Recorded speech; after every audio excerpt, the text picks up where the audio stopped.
Hi friends, welcome to மோகனா சமையல் channel. இன்றைக்கி நம்ம சேனலில் என்ன பார்க்க போகிறோம்னா சூப்பரான லஞ்ச் பாக்ஸ் ரெசிபி தாங்க பார்க்க போகிறோம்.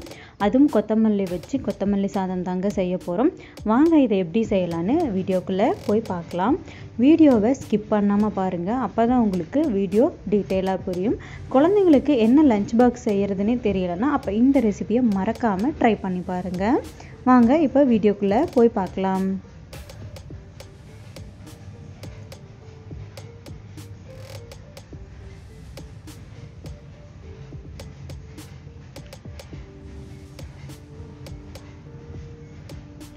ஹாய் ஃப்ரெண்ட்ஸ், இப்போது கொத்தமல்லி சாதம் செய்கிறதுக்கு நான் இன்றைக்கி ஒரு கைப்பிடி கொத்தமல்லி எடுத்திருக்கேன்.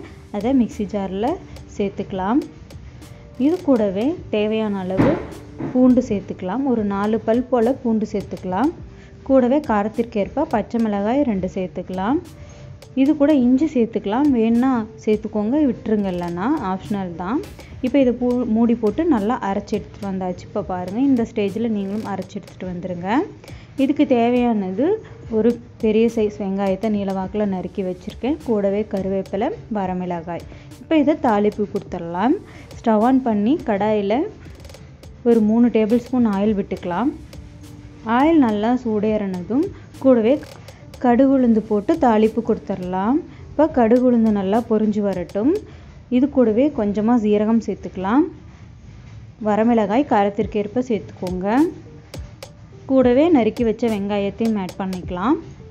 ஆட் பண்ணிவிட்டு இதை நல்லா கலந்து விட்டுறலாம். பாருங்கள், இந்த அளவுக்கு நல்லா மிக்ஸ் பண்ணி விட்டுருங்க. வெங்காயம் நல்லா வதங்கி வரணும். வெங்காயம் நல்லா வதங்கி வந்தால் தான் டேஸ்ட்டாக இருக்கும். இது கூடவே ஒரு கொத்து கருவேப்பிலையும் சேர்த்துக்கலாம். சேர்த்துட்டு அதையும் நல்லா மிக்ஸ் பண்ணி விட்டுருங்க. பாருங்கள், இந்த அளவுக்கு நல்லா வெங்காயம் வதங்கி வந்தாச்சு. இப்போ நம்ம அரைச்சி வச்ச பேஸ்ட்டை இதோட ஆட் பண்ணிக்கலாம். பாருங்கள், கொத்தமல்லி தழையை அரைச்ச பேஸ்ட்டில் பச்சை வாசனை போகிற அளவுக்கு நல்லா வதக்கி எடுத்துக்கலாம். இப்போ இது கூடவே தேவையான அளவு உப்பும் சேர்த்துக்கலாம். நான் இன்றைக்கி ஒரு 2 டேபிள் ஸ்பூன் உப்பு சேர்த்துக்கிறேன்.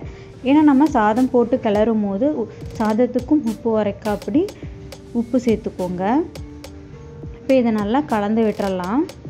பாருங்கள், இதை நல்லா மிக்ஸ் பண்ணி விட்டுருங்க. பச்சை வாசனை போகிற அளவுக்கு நல்லா வதங்கி வெந்து வரணும். ஃபஸ்ட் டைம் மோகனா சமையல் சேனலை பார்க்குறவங்களா இருந்தால் மறக்காமல் சேனலை சப்ஸ்கிரைப் பண்ணிவிட்டு பாருங்கள். கூட பெல் பட்டனையும் தட்டிக்கோங்க. அப்போ தான் நான் போடுற வீடியோ உங்களுக்கு தொடர்ந்து அப்டேட் ஆகிட்டே இருக்கும். இப்போ பாருங்கள், இதை நல்லா மிக்ஸ் பண்ணி விட்டுறலாம். லோ டு மீடியம் ஃப்ளேமில் வச்சு நல்லா கலந்து விட்டுக்கிட்டே இருங்க. நல்லா எண்ணெய் பிரிஞ்சு வெந்து வந்துடும். குழந்தைங்களுக்கு அடிக்கடி இதை செஞ்சு கொடுங்க, அவ்வளோ டேஸ்ட்டாக இருக்கும். சீக்கிரம் காலியும் பண்ணி விடுவாங்க. குயிக்காக செஞ்சிடலாம். மார்னிங் பிரேக்ஃபாஸ்ட்டுக்கு கூட இது நல்லாயிருக்கும். பாருங்கள், இந்த அளவுக்கு நல்லா சுண்டி வெந்து வந்துருச்சு. இதை நல்லா இந்த அளவுக்கு வதக்கி எடுத்துக்கோங்க. இந்த அளவுக்கு வதக்கினதுக்கப்புறம் நம்ம அடுப்பை ஆஃப் பண்ணிடலாம். இப்போ அடுப்பை ஆஃப் பண்ணியாச்சு. இப்போ பாருங்கள், இது நல்லா வெந்து வந்துருச்சு. நம்ம இந்த ஸ்டேஜில் தான் வடித்த சாதத்தை கொஞ்சம் கொஞ்சமாக ஆட் பண்ணிக்கணும். பாருங்கள், நான் இன்றைக்கி குக்கரில் வச்ச சாதத்தை தான் ஆட் பண்ண போகிறேன். பாருங்கள், கொஞ்சம் கொஞ்சமாக சாதத்தை ஆட் பண்ணிக்கலாம். நிறைய பேர் வீடியோவை பார்க்குறீங்க, ஆனால் லைக் பண்ணிவிட்டு சப்ஸ்கிரைப் பண்ணிவிட்டு பாருங்கள். அப்போ தான் எனக்கு கொஞ்சம் மோட்டிவேட்டாக இருக்கும். இன்னும் நிறைய வீடியோ போட.